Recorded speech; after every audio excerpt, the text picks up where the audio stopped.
Welcome to the Exponential Performance Podcast. Join sports scientist and performance coach Maddie Graham to find out how to train smarter and maximize your performance no matter who you are. Alrighty, mate. Welcome along to episode 71 of the Exponential Performance Podcast. It's so good to have you here. Nick Taylor, how are you this week? I am good, thank you, Mr. Graham. I'm good. We saw shoulder, but that's all right. I'm embracing my t-shirt and hardening up. What did you do to your shoulder? I took my bike off my roof of my car, and it just tweaked something, and it's just a wee bit niggly. But That's officially an old man injury. it is, eh? Yeah. Welcome to the club. Thank you. It just catches me on the bike. It's kind of annoying. But seeking physio, and I'm doing my rehab exercises, and I'm actually noticing some progression and pain reduction by doing my exercises. So if I've ever been a convert to doing physio exercises, I am now converted. Shit, isn't it funny how that works, though, that you do what the physio says and it actually works? Yeah. I always love the saying, if at first, what is it? If it doesn't work, try doing what your coach told you to do in the first place. Yeah. Although if everyone did what they were told in the first place by physios and doctors, etc., then they'd probably put themselves out of jobs. Oh, exactly right. That is what keeps people going back, isn't it? It is. Yes. Nice. What I wanted to start on is in episode 69, we talked generally around the hierarchy of information or the hierarchy of evidence. And I got a couple of comments around that. A couple of people saying, well, what does this actually mean? Does it mean that opinion and personal experience is worthless? So if you remember back to the pyramid, down the bottom, the lowest level of information, the lowest quality of information is around that people's opinions, blog posts, personal experience, that sort of thing. And it doesn't mean that this information that you get from people is worthless. It just means that you have to be careful about who you're getting these opinions from or this experience from, because those people might just be basing it on what they have experienced, and people experience things in different ways, and we'll talk about that a little bit later on in a couple of the topics that we've got. But what works for one person doesn't necessarily mean that's going to work for the other people as well. So down at this low level is where we consume most of our information, especially these days. We're browsing around online. Anyone can have a website. Anyone can have a blog. Anyone can make YouTube videos, podcasts. So there's a lot of information down at this bottom level that we're consuming. And I think the biggest thing that we need to be aware of or need to be informed around is, do we trust the people or that person that we're getting that information from? Are they seeking that information from higher up the food chain, so to speak, and then trying to disseminate it to the people, so to speak? And I guess that's what the Exponential Performance Podcast is in a nutshell, is trying to take that higher level information around training, around nutrition, around health and fitness in general, and putting it in a way that is one able to be applied in the real world. Because all of the information up the top that comes out of those meta-analysis around those randomized control trials, it's all high quality information, but it's not applied real world information. And that's the beauty of coaching, is taking that theory and applying it to different people as well. So if you haven't had listen to that episode 69, and you have no idea what I'm talking about at the moment, go back and check out that episode 69 where we talk about the hierarchy of information or the hierarchy of evidence. All right, we're going to jump into a new series for this episode, and it's going to be around using training peaks. So let's jump into that.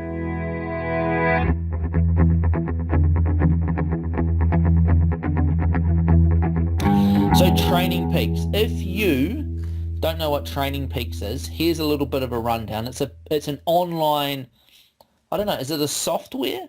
Is that a thing? If it's online, is it a software, or is that just when you load it onto your computer, that's software? I think it's a platform, online platform. Online platform, yeah. So it's like an online platform where it sort of has two hats. It's a training diary, in that you can take all of your training data from your training device that you use, whether that be a heart rate monitor, a GPS, or a power meter, and you can upload that onto Training Peaks, and then it uses that information and spits out some numbers behind the scenes, what we'll talk about soon. The other hat that Training Peaks uses is for coaches, who are able then to plan and program training sessions on the platform, so that athletes on the other end can then use them. So it works as a training program and a training diary, sort of side by side. This is the training software, or the training platform, that we use here at Exponential Performance Coaching. So if you're one of the Exponential Performance athletes, you'll be very familiar with it, hopefully. And over these next few episodes, what I wanted to focus on is just a little bit around how to get the most out of Training Peaks, and then a little bit of the stuff that happens behind the scenes that often athletes don't see directly, or if you're a self-coach athlete that has a paid membership for Training Peaks, you can then sort of hopefully educate yourself a little bit so you get more out of it. So Training Peaks, you can sign up for a free Training Peaks account. This is the basic account. The basic account works only in that training diary sort of format. You can only do things in the past, so to speak. You can only upload your training sessions. You can't plan things into the future. So if you're an athlete that's coached by Nick or I, you only need the basic account. We, as coaches, have a paid account that do everything behind the scenes. Now, when you go to upload your data, if you're only on a basic account, you can only see so many metrics or so many graphs on your dashboard that come out of it. So it sort of limits the amount you're able to do with it. But if you've got a coach, they're able to see everything behind the scenes, behind the screens. They can see all the data. They have all the data management tools in there. So that's a little bit of an overview. And now I just want to think about what would be the number one thing that I would want an athlete that I was working with to know about Training Peaks to maximize the effectiveness of it. And the number one thing that I'd want them to know is to upload their data. So Training Peaks is only as good as the data that gets uploaded to it. So if you're really consistent with uploading your data, then we're able to develop a really big picture around your training. We're able to use all of that retrospective data to see how your body responds to training, how it responds to different training loads, and really use that to inform the future programming of your training. And we'll talk a little bit more about that data and what that looks like behind the scenes in next episode.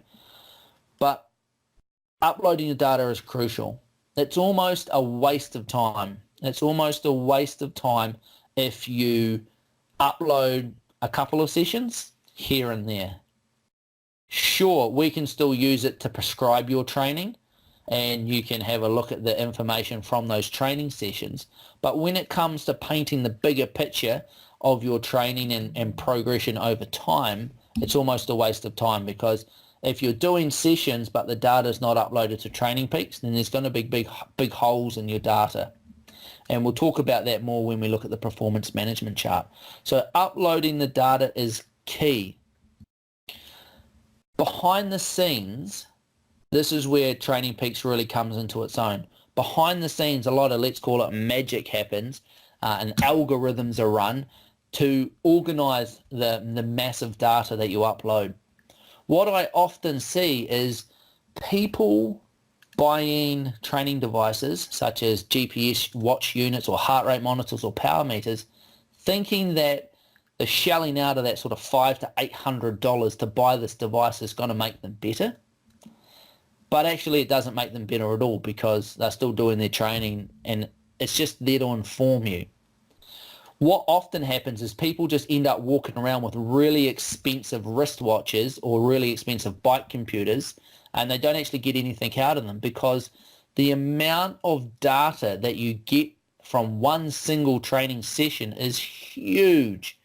When you're collecting heart rate, every 30 seconds or every 20 seconds, and speed every however long it does, and when you're getting a GPS reading, up to every 10 or 15 seconds, it's a massive amount of data. And often people will start their watch, do this session, don't really pay attention to it during it. That's something for our intensity talks that we did a while ago. But then they'll stop it. They'll have a look at their averages, potentially, chuck it on Strava, see if they got any KOMs, and that's all they ever do with their data. And that is a huge, huge waste.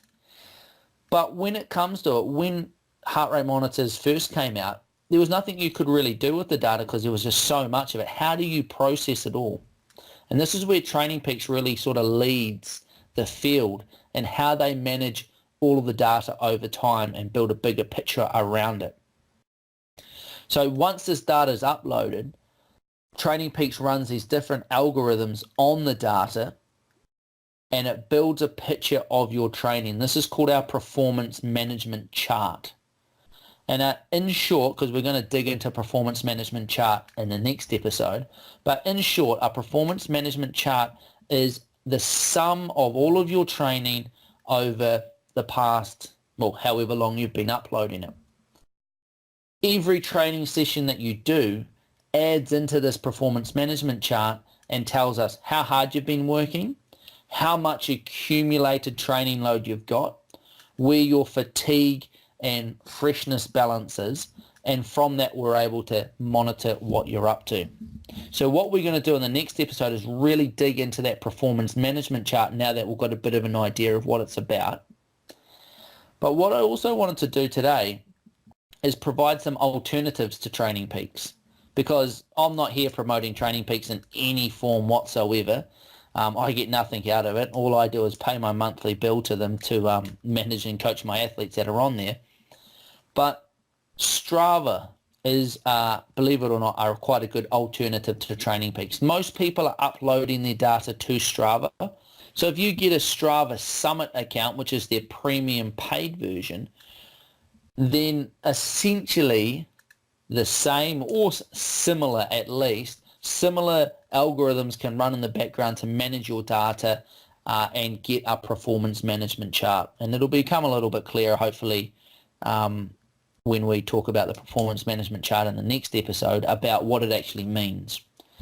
And interestingly, there's a little add-on that you can get, or a plugin that takes all of your Strava data, and then there's a program called Elevate.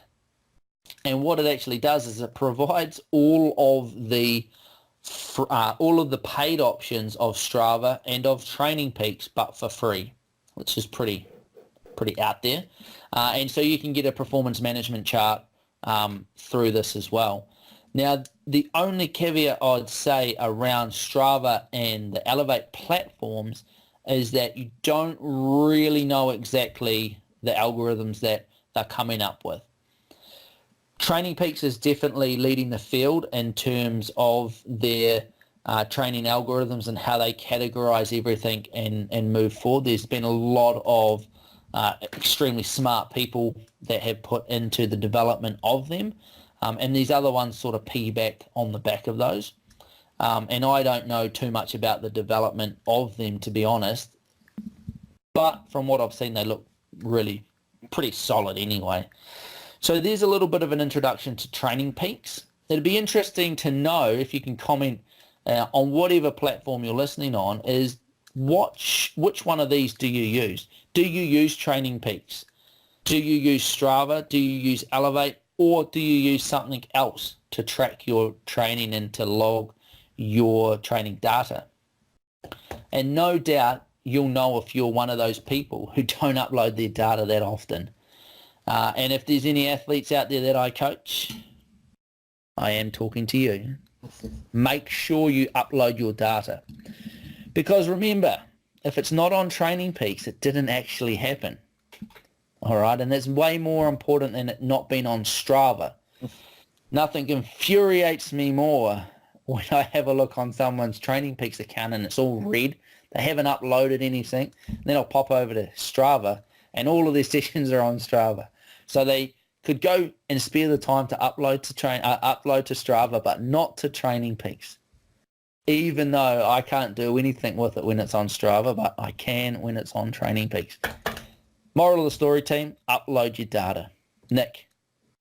Yeah, I was going to say, there's almost no excuse for not uploading it to Training Peaks. It was going to Strava because there's one more click when you set something up. It's only once you have to click it. But yes, you can't streamline the process, team, so it all happens automatically.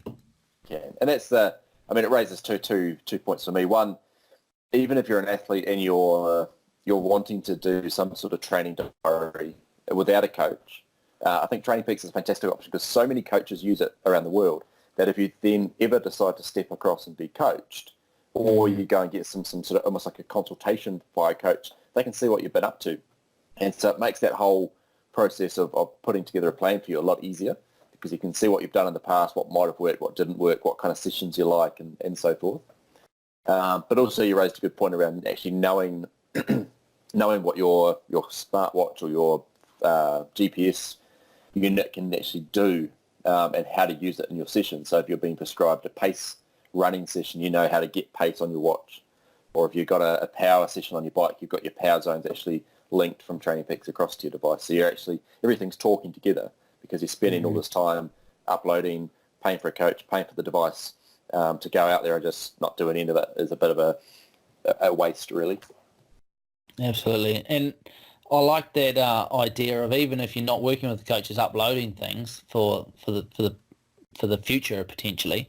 And I often have athletes that I work with for a bit of a block, and then they'll have a bit of a time where they're doing unstructured training just on their own, and then they'll come back and we'll do another training block leading into a race. And it's always really super helpful that you look back through their training and you can see the end of your program that I wrote, and then ready for the start of this next one. And everything in between is just all of the sessions that they've been doing. And you can see exactly what they've been up to. Because you always ask that question, well, how much training have you been doing? And everyone sort of writes down, how much they think they've been doing. But when you actually look back, it can be quite different of what they actually have done. So if in doubt, upload your data. Exactly. Perfect. So we've got a listener Q&A today from Simon Walsh. Simon, take it away. Hi, Maddie. My name's Simon. I live in Sussex in the UK, but I'm from Australia. Been here a long time. Love the podcast. I found it through first looking at Whiteboard Wednesdays. Often listen to it in my car.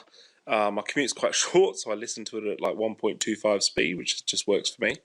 My question is, I've recently taken on a coach, and my training for my Ironman sort of clocking up to sort of 15 plus hours a week. And I noticed my consumption of sports drinks like electrolytes and gels and all these sort of stuff is going through the roof. And I'm just wondering if this stuff's all that good for me, and whether there are like natural products that I could take. And I know some people eat rice cakes and dates and all sorts of stuff. So I'm just wondering, like, if you wanted to take a natural approach to ingesting carbohydrates before, whilst and after your training, can you suggest some sort of things that I might try? Rice cakes is one example, but I'm sure there's a whole menu of possible options out there. So would you mind doing a little segment on natural nutrition for endurance athletes? That'd be fantastic. Cheers, mate. Bye. So would you mind doing a little segment on natural nutrition for endurance athletes? That'd be fantastic. Cheers, mate. Bye. Bye. Cheers for your question, Simon. I'm going to throw this one over to Nick, who is our resident nutrition expert, to fill us in on this one. Nick. Cool. Well, thank you, Simon, for your question. And certainly, getting up around that 15-hour mark of training for an Ironman is a decent week, sort of week in, week out, especially heading into the winter of the UK. Don't actually know when your race might be happening, but I assume probably not in the next few months unless you're travelling abroad for it. So when we're looking at homemade nutrition, homemade nutrition ideas for training, there's an absolutely, not essential, but a real benefit to stepping down that pathway over and above your commercially available sports drinks and sports gels. Most sports drinks and sports gels aren't too bad for our health if we use them in the way they're intended to be used. You know, if you're cruising around your day-to-day at work and you're sipping on a gel, then you might have a few problems. Also, if you're downing Powerade or Gatorade on the daily, then also you're probably going to run into some problems just from an excess of sugar consumption, which is going to have some issues around your insulin sensitivity and so forth, which we have talked about earlier on in the piece. But if they're used during sports performance, then they're not too bad, because we need those sugars, we need those fast-absorbing carbohydrates to help us perform and help our muscles actually do the job of exercise. And with the sports drinks, we're getting the sodium and we're getting the ability to keep our blood volume going and keep our body functioning, not cramping and so forth. But when used out of context, they're not that great. However, they are very expensive products. So, two things to keep in mind when you are looking to make your own sports drinks or sports snacks is when adding fats and proteins into the mix, they will slow the absorption of the carbohydrate down. So if you're consuming a larger protein or fat intake with your carbohydrate, that's going to have a greater chance of upsetting your GI tract. Doesn't mean you can't eat them or you can't have some sort of fat or protein in your snack. Just means to limit the amount and keep it a little bit lower than you might if you were having a normal snack on a day-to-day basis. However, we can all tolerate different amounts of, again, fats and proteins within our exercise, and at different intensities will alter what we can absorb. We all know people that have gone through the last few years of knocking back peanut butter and cheese on all their trail rides or runs. However, they're often running at quite a low intensity when we look at that relative to their threshold. And I like to compare that to the Olympic marathon runners. And not many of them, I don't think, would ever stop at a point and down some peanut butter as a way to keep their muscles going at a fast rate through the rest of the race. The other thing is to look around how much carbohydrate we're actually getting, and taking a commercially prepared available sports bar or gel, we get a quantified amount of carbohydrate on the label to know what we're up to. So approximately around that 60 grams of carbohydrate per hour is what we're looking for. Interestingly enough, as a slight aside, they've now started to sort of show that Tour de France athletes are consuming upwards of 100 grams of carbohydrate per hour through exercise, where it's always been thought that 60 grams is kind of that upper threshold. So there is obviously some benefit for higher, but keeping in mind too that if you're looking around this new information that a Tour de France athlete is competing back to back, day after day for 20 odd days, so they need that higher intake. But also, you don't want to just throw in 60 grams of carbohydrate in one go, because that will likely cause some sort of GI upset. So being able to break it down into smaller serving sizes can be a real beneficial thing, sort of around 15 to 20 grams an hour. And that means you then have to think about, okay, making my honey sandwich, how am I going to cut that into quarters, how am I going to store it, and so forth. So a couple of things to keep in mind. But Simon, there's really, I guess, two areas to your question. One's around the hydration side of things. And if you haven't listened to episode 51, I'd encourage you to go back and have a listen. And so in episode 51, we looked at sodium and its role within hydration. But that conventional sports drinks, your Powerades, SOSs, precision hydration, depending on what you're used to, generally are pretty good. They don't have a heap of sugar. Some of your Powerade, Gatorade equivalents do. But a lot of sports drinks now are just coming out with the sodium levels. So they're really easy and really quick. Also jumping back to the likes of episode 52, where we looked at sodium preloading and how that can be beneficial to preload up the night before in the morning of a long session. And that can reduce the amount that you actually have to take during a session. So therefore you could use something a little bit more home-based and then rely less on a sports product during. But also keep in mind too that, again, in the UK you are heading into some colder and darker months, and your sweat rate will probably decrease on your outdoor sessions because of this.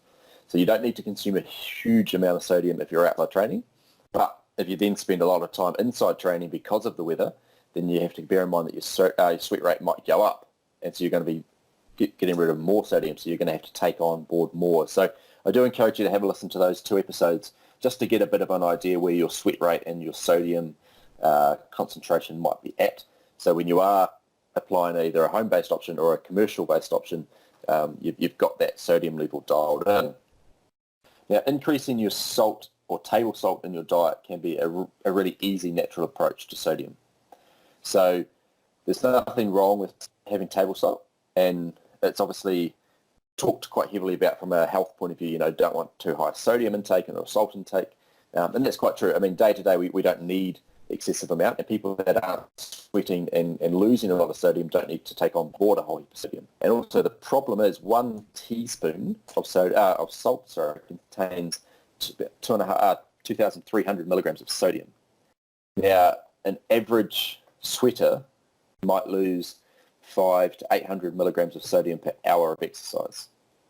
So therefore you can have a whole bunch of relatively sedentary people consuming a truckload of sodium that they don't actually need, and therefore that can have some really bad ramifications on their blood pressure and so forth. But when we're using table salt to help make our own sports drinks, it can be a really easy thing to add in small amounts to get a decent sodium top-up. The hardest part is you need to make sure it tastes good, because salt doesn't really taste that good all by itself, and then we're adding it to something that is normally in a prepared sachet for us that has been made to taste really good. So you need to kind of mix around with your flavors, mix around with your quantities a little bit. You can bang an amount of salt or amount of sodium into a calculator online, and that'll give you an approximate sort of weight volume that you're looking for to get maybe 500 milligrams of sodium or so forth. I wouldn't suggest going much higher than sort of 500 milligrams of sodium per 500 milliliters of water. And that's mainly based around taste, but also the absorption and letting the body actually absorb it. We need to keep it at a certain concentration. So I'd suggest for hydration for you, Simon, a great approach would be adding a few extra pinches of salt to your daily meals, mainly your dinner. And day to day that should be adequate enough to get a decent amount of sodium in. And then on your longer sessions, most likely on the weekend, you might use a commercial sports drink. Precision Hydration, which I talked about back in 51, 52, is a UK-based company. So you probably have some really good access to that. And that could be a way to kind of spread the cost a little bit. So you're only using the hydration products in the weekend, where you're probably doing your more key sessions. You might have a swim and a bike or a swim run in the one day. So your hydration needs to be on point. And that way you can use the commercial products on the weekend and some home-based alternatives just by adding some salt simply to your dinner during the week. And the good thing about sodium is you'll know whether you've had enough or you don't have enough. So your body will respond. You won't have the energy, and you might run into some cramping issues if you don't have enough going on board. And if you have too much, you'll know about it. A, it'll probably taste like crap. And B, you'll run into issues around sort of stomach cramping just by simply having so much sodium in your stomach. And you can liken that to drinking a whole bunch of seawater and the need to actually drink pure water to kind of balance. Now, when we turn to the food side of things, there's so many different options here. It's not funny. I've tried to put together a wee bit of a list for you, but you want to think pretty much the opposite to normal day-to-day nutrition. Nutrition for in training, white carbs are your friend. So white breads, white rices, etc. You've already mentioned rice cakes as a good option. Consider what you might put in them. Avocado tends to work really well for people, but that does contain a decent amount of fat and also a lot of fiber. So don't go overboard on the avocado. A little bit of soy sauce could be added to the rice to help with sodium levels, but ginger is a really nice addition in there too. It can just help with digestion and sort of soothing the digestion system. Peanut butter and banana sandwiches are great. A smaller serve of peanut butter or even a cashew butter. Cashews are one of the highest containing carbohydrate nuts. Bananas give you a really nice dose of potassium, And they also help give the moisture to the bread, which can be quite dry if they've been sitting in the pocket of your bike top or whatever for a while. Just want to, again, avoid seedy, grainy breads. The white breads are really easy to absorb.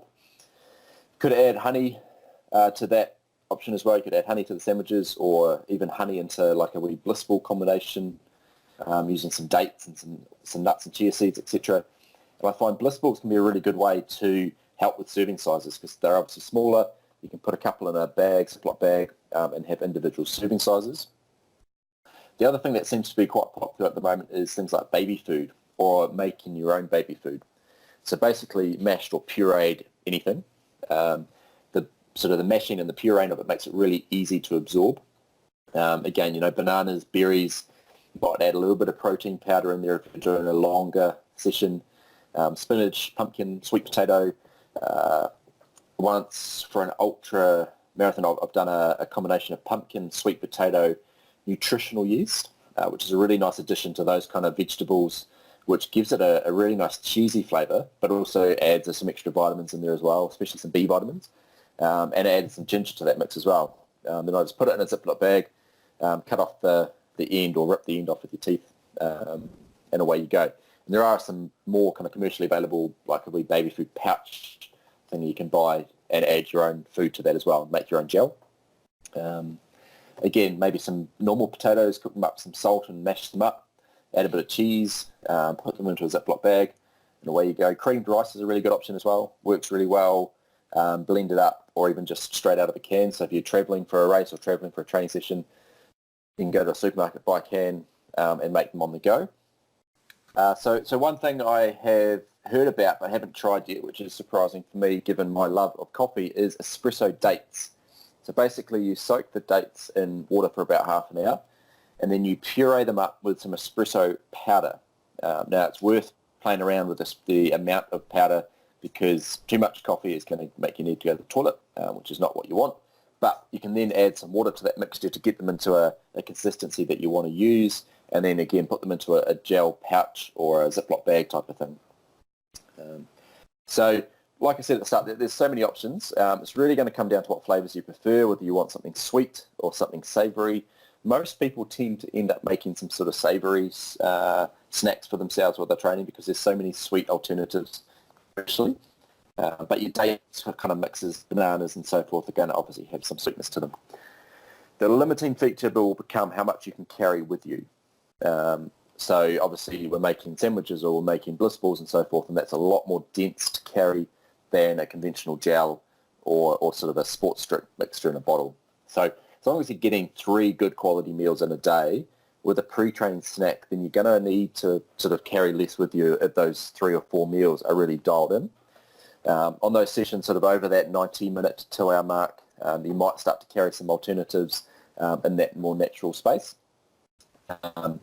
But don't turn past the fact that you'll need to prepare for your race with what nutrition you're going to have on race day. So if you're going to use gels in your Ironman, you want to make sure you've done some significant training with gels, especially with the consumption of them. So if you're going to take one every half an hour versus one every hour, then you need to make sure that your GI system can handle that.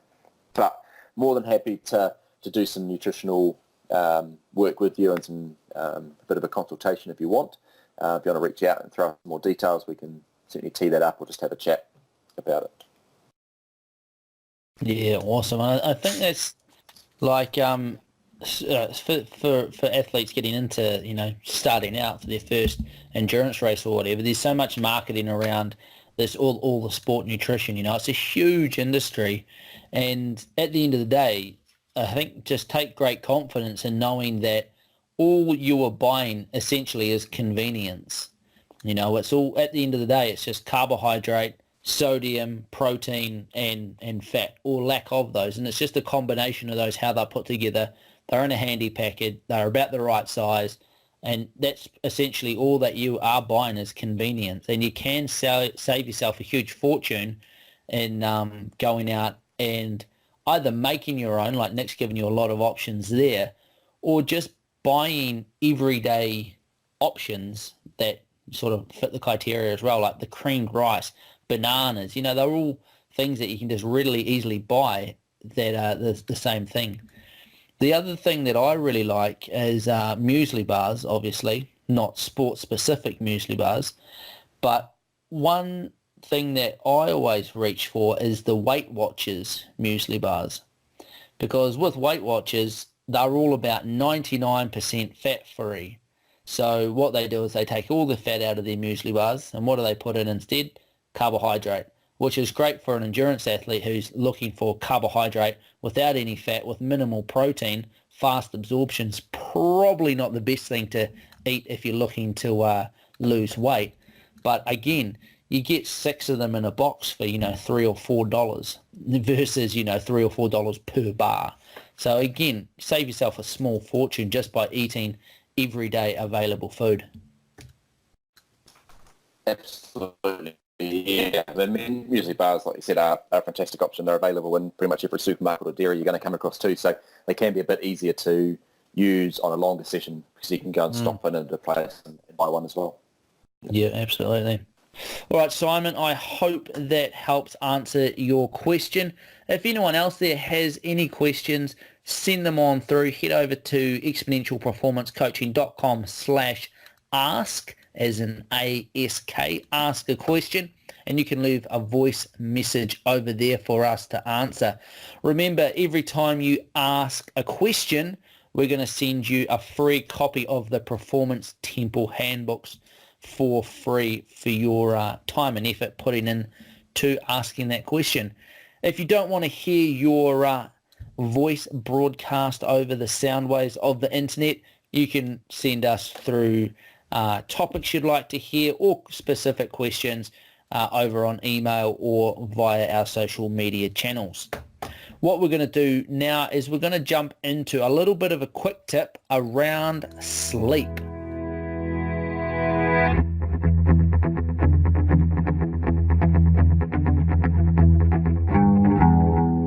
This is something I've talked to with 4 or 5 people over the last couple of weeks. And it's about sleep. And we have talked a lot about sleep previously, just to point you in some similar directions where you can go and find some information about sleep. In the Performance Temple Handbook, in the recovery book, there's a section about how to maximize your sleep with some easy to implement key things to do.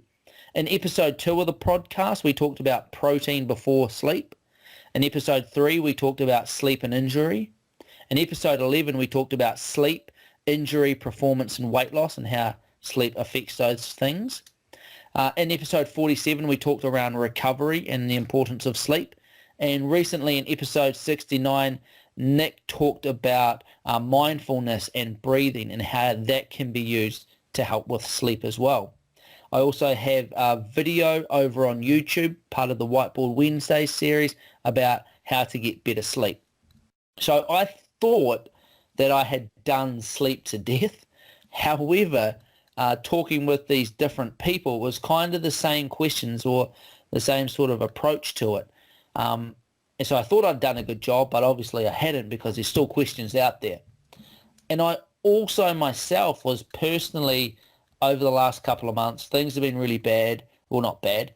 Things have been really busy, and I haven't been sleeping that well. And this is sort of the first time that I've experienced this myself, because usually I'm just so exhausted that I go to bed and it's just go to sleep straight away, wake up in the morning. But I've been having troubles going to sleep for one, and then also waking up a little bit during the night, which is a real pain because our kids have finally started sleeping through the night, and now I can't get into a good routine of sleep.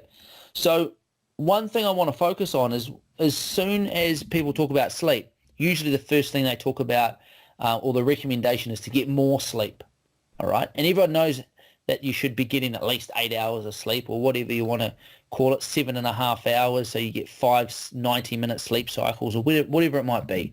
Today, I don't want to talk at all about getting more sleep because a lot of people are sort of limited in the amount of sleep that they can get, whether that be work, whether that be family life, whether that be a combination of the two. So what I wanted to focus on is, rather than thinking about getting more sleep, what I want to focus on is maximizing the quality of the sleep you're already getting. So everybody can maximize the sleep of the sleep they're getting, following some of these things that I'm going to tell you. But it's a little bit harder sometimes to carve out more time for sleep. So I'm not going to tell you to get more sleep. All I'm going to tell you is, here are some things that we can do to maximize your sleep quality. The first one, the overall picture of getting more quality sleep is about balancing our parasympathetic nervous system and our sympathetic nervous system. And we've talked about both of these on the podcast before. But our parasympathetic nervous system, for those that aren't aware, our parasympathetic nervous system is our resting and digesting nervous system. This is the one we want to increase as much as we can before bed, because this is going to help us go to sleep. So our sympathetic nervous system is our fight, flight, or freeze nervous system. This is our adrenaline. This is the thing that's not going to let us go to sleep. It's the thing that's going to get us ready for action. So we want to be able to have to dial that down as much as we possibly can before bedtime. So what can we do? Here are some quick tips for maximizing your sleep quality. I've already blown out the quick tip section into a long tip, so we better make this last part of it quick. So caffeine. Obviously, caffeine stimulates your sympathetic nervous system. So what we want to do is minimize the amount of caffeine. Exactly how much you need to minimize it or have a little bit of a curfew around your caffeine consumption will depend on how sensitive you are. Some people are going to have a cup of coffee and then fall straight asleep in the chair. Some people are going to have a cup of coffee and not be able to sleep for a week. I'm one of the latter. I am super sensitive to caffeine. I don't drink coffee. I sort of save my caffeine consumption for strategic times, whether that be racing or whether I've got to get a lot of work done. But for me, if I have caffeine after lunchtime, it interrupts with my sleep. So I always say no caffeine after lunch. And this is something I really worked on cracking down on, and it's helped my sleep immensely. Not just getting to sleep, but then being disrupted in the night. For those people that are quite used to caffeine, or they don't respond as much to caffeine, then something like about no caffeine after 3 or 4 o'clock is probably a good rule. The half-life of caffeine is 6 hours. So by the time you go to bed, you still have a little bit of caffeine in your system, but because you're not very responsive to it, most of it's gone. So caffeine, get it out, have a bit of a curfew on there. If you're super sensitive, take it out completely or have it real early in the day. Screen time. Hopefully most people are aware that the blue light that's emitted from electronic devices such as laptops, smartphones and TVs, they emit blue light, and blue light messes with our sleep hormone melatonin. If you've ever looked through a window in nighttime, I'm not too sure if you should be saying that actually. If you look through someone's window at nighttime and they're sitting there watching the TV, probably don't get caught doing this. Get a call up about a stalker. But anyway, if you have a look through a window and someone's in their house watching TV and it's dark, they look blue. And that's because the light that comes out of screens is what's called blue light. And what blue light does is it is actually the signal to your body that it's morning time. In the morning, the light is very blue. And in the evening, what color is the light? It's kind of orange as the sun goes down. So blue light is a signal to the body that, right, we need to wake up, we need to get ready to go. So if you're sitting in front of a screen, or you've got your smartphone right in front of your face just before you go to bed, your body's getting the signal that it's morning and it's time to go. So what you can do is either minimize the time watching screens in the evening, but that kind of goes against our cultural norms because we sit down and watch TV or watch something on Netflix or scroll through our phone. You can get a blue light filter, which puts a kind of an orange yellowy tinge on your computer screen. You can download them from your app store, or just Google blue light filter, and that's going to help block some of that blue light. The other thing is when you're using a screen, often you're using it to communicate with other people, emails, social media, that sort of thing. So it's not just about the blue light, but also engaging the brain. You go to bed thinking about these things that you need to be doing. So cut down on screen time before bed, depending on how sensitive you are as well, somewhere between 30 minutes to 2 hours. Okay, if you're having real trouble getting to sleep, try switching off those screens really early. Having a pre-sleep routine is really crucial. Pre-sleep routine.